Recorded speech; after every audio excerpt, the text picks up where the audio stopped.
I'm Melissa. And I'm Lee, and we are busy mums, company founders, and all-round early learning nerds.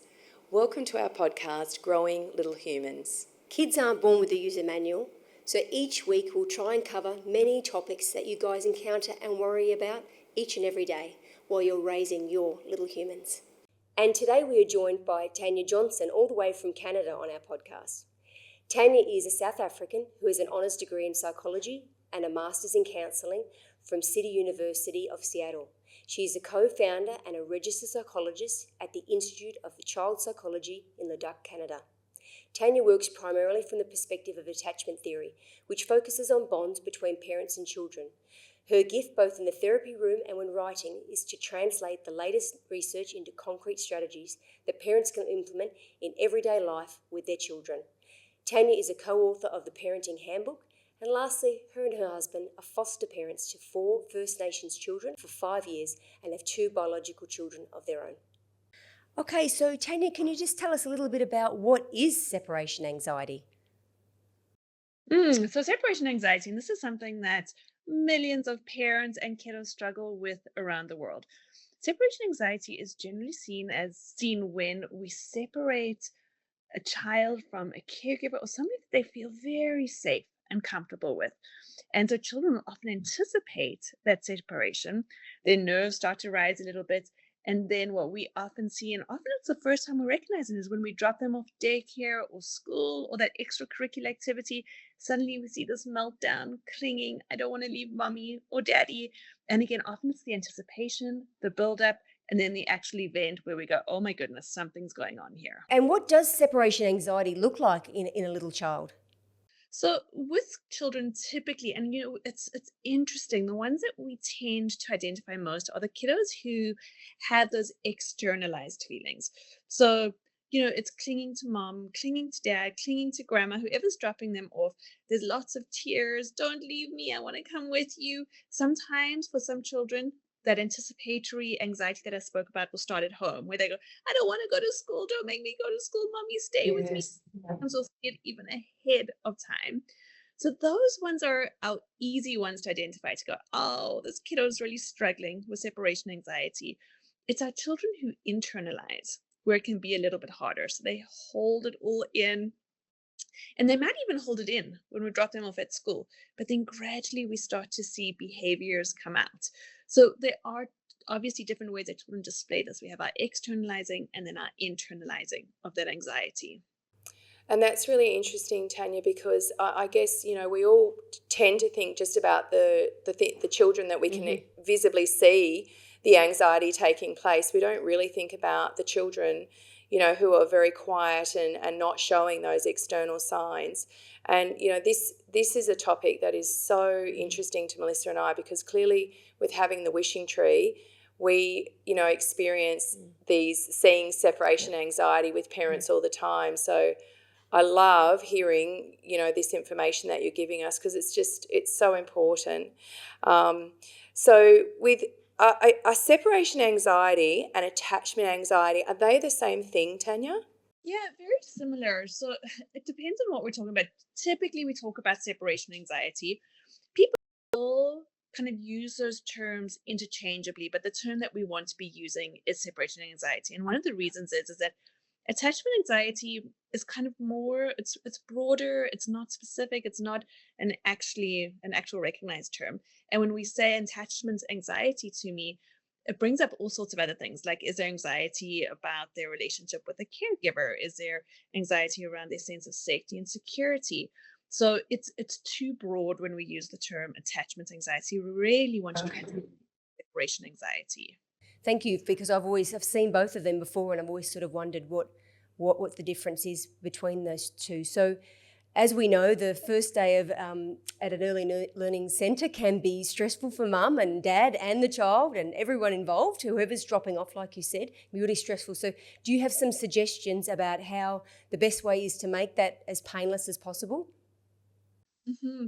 And I want parents to know, and all caregivers out there to know, that our child's hesitancy to separate from us is a very, very, very normal process. I think parents worry so much about it. And with the right tools and with the right relationships of where you're dropping your child off, this can be done smoothly. So, for example, if we have little one who's going in for the very first time, and we know that they're a little bit anxious, it can be helpful to start the prep 3 weeks, 2, 3 weeks in advance, where we start reading books about school or daycare or early childhood centers.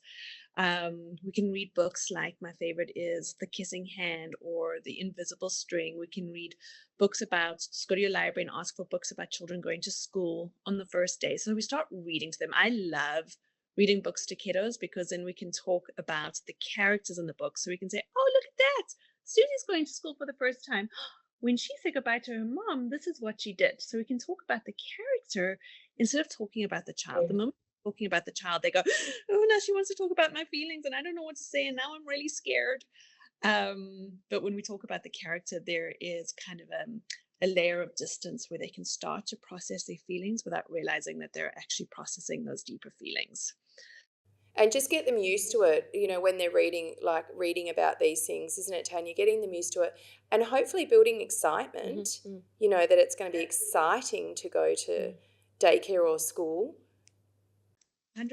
And, I think too, as we build that excitement, any threads that we can start to connect with, this is what the picture looks like, because anxiety is often about the unknown. Yes. So when we go, oh, but I don't know what this is, and all I'm actually hearing right now is that mommy or daddy's going to drop me off somewhere strange. The more we can fill that picture in for them, the better. So if there is a picture of the teacher, if we know who the teacher is, if there's a picture of the teacher on the website, sometimes we have connection between the teacher and the kiddo before they actually go in, whether it's a meet and greet, whatever it may be. Those sorts of things are wonderful. If we can take the child to the school, the daycare beforehand, the more we can fill in that picture, yes, the less pain.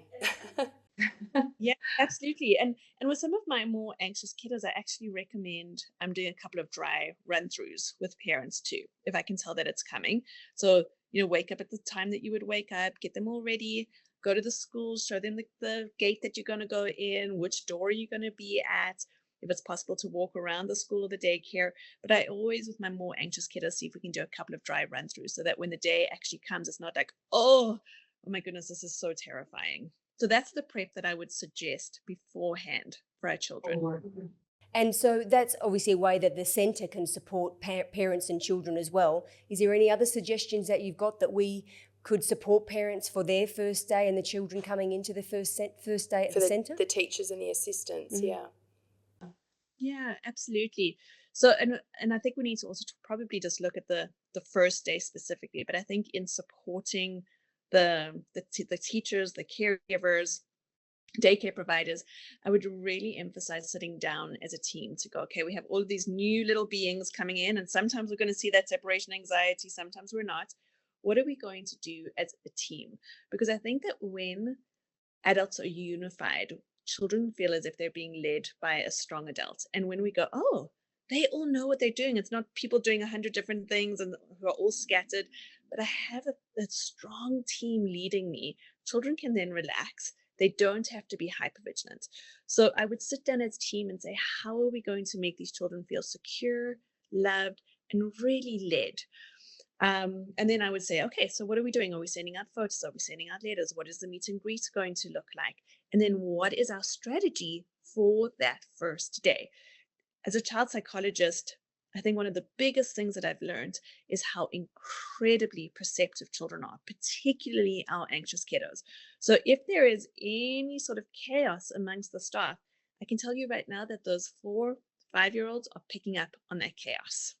Definitely. I mean, they don't miss anything. And I think as well, just a lot of the time parents will be talking to friends and something and they're anxious and they're talking about how they're feeling and children are listening to that and picking up on that as well. So it's a real combined effort, isn't it, together to make sure that they're coming in, the children are coming in and they're settled and they're comfortable. And I do agree with you. It's very important that the team all know what the process is for if there's someone who's not feeling very well and they're making themselves sick, or they're really so upset that they're making the other children upset. So I think as long as everyone has a role and they know what their role is to play, then I've seen it done very, very well, and obviously I haven't seen it done so well. So I think definitely having a policy and everyone knowing what their role is really, really important. And I love the point that you bring up there just about the way parents are approaching it too. I think, I'm a mom to two little ones, and not that little anymore, they're 8 and 6.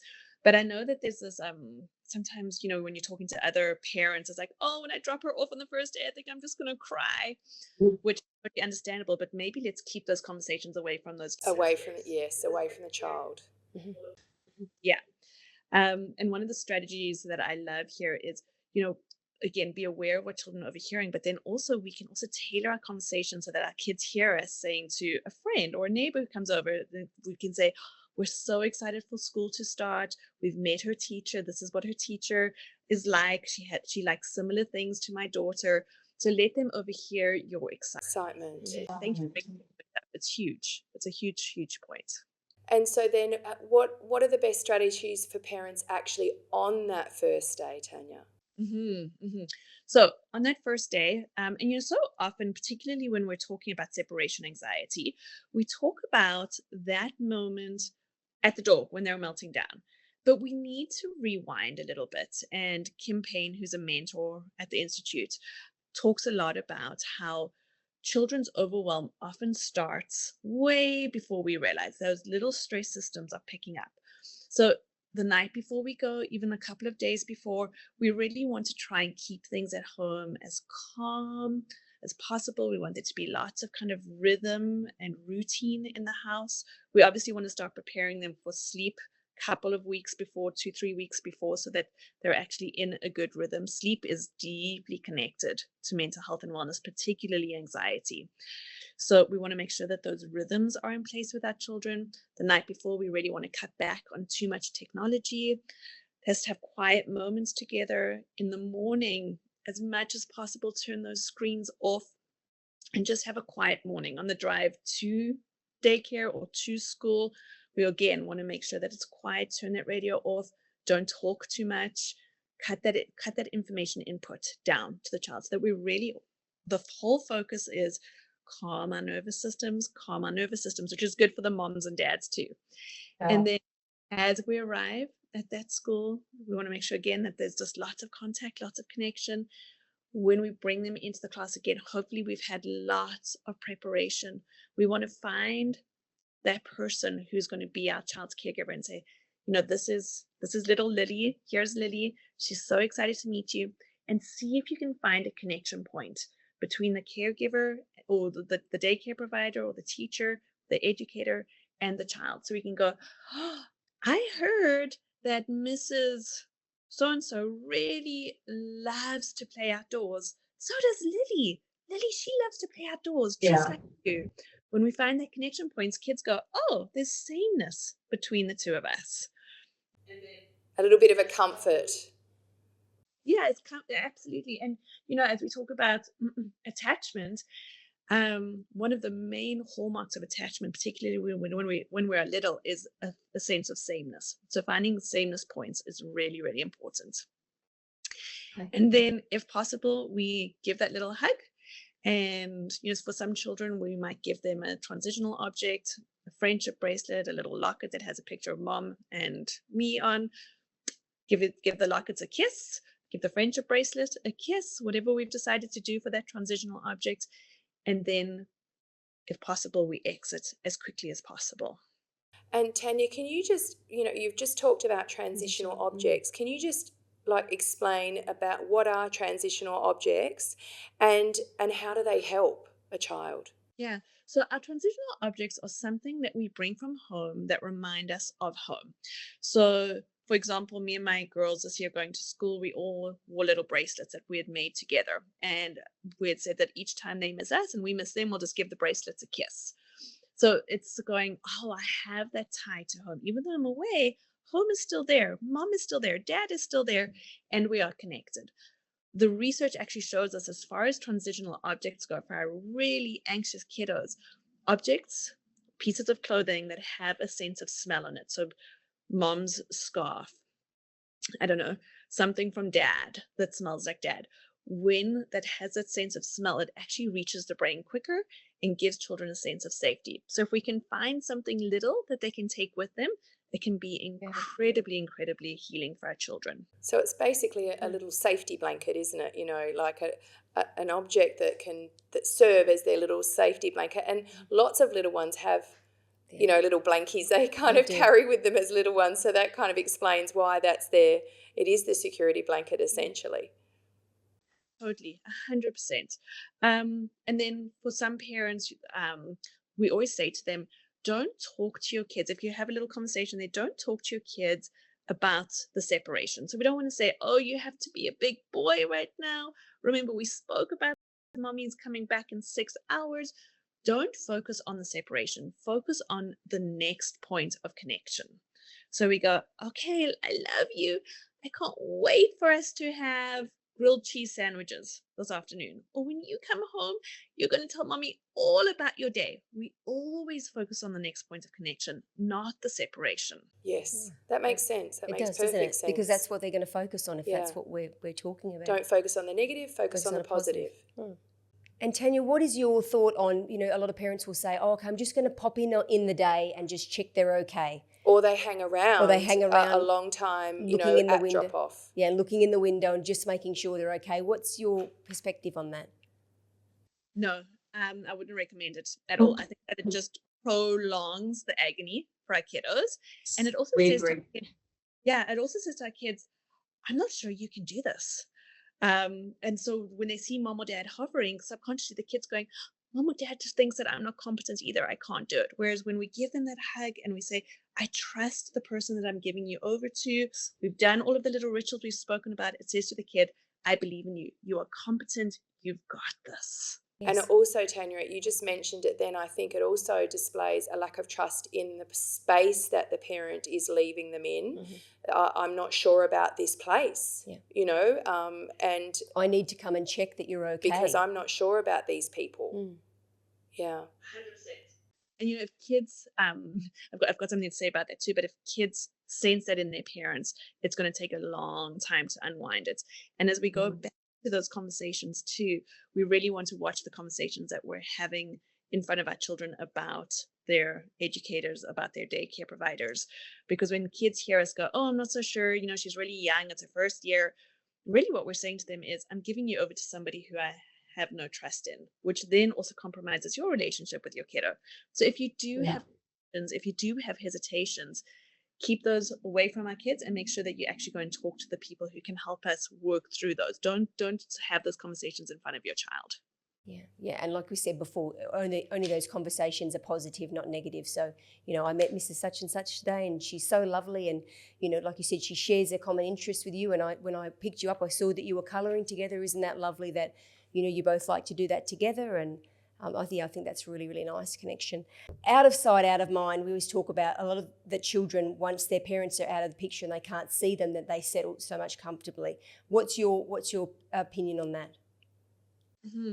So when we look at attachment theory again, we know that when children have a secure attachment, when they're feeling safe, they will often, when we remove the caregiver, and again, a very natural process, there'll be a moment of protest where they go, oh, this is my last turn, hold on to my caregiver, quick, they're going to leave. But children who feel secure, safe, content will have that outburst. It's very normal. And then they settle very, very quickly. So really, when we see that, it's a sign of a child feeling safe and secure where they are. Give them that time. This is developmental. It's normal. Let them have that protest and then go, you know what? The fact that they settle so quickly tells me that they are safe and secure right now. And I think I just see some children that would just do that every day of the whole school year. That's just a process that they did to settle themselves, and it was just a habit, and that was just how they settled into their school day.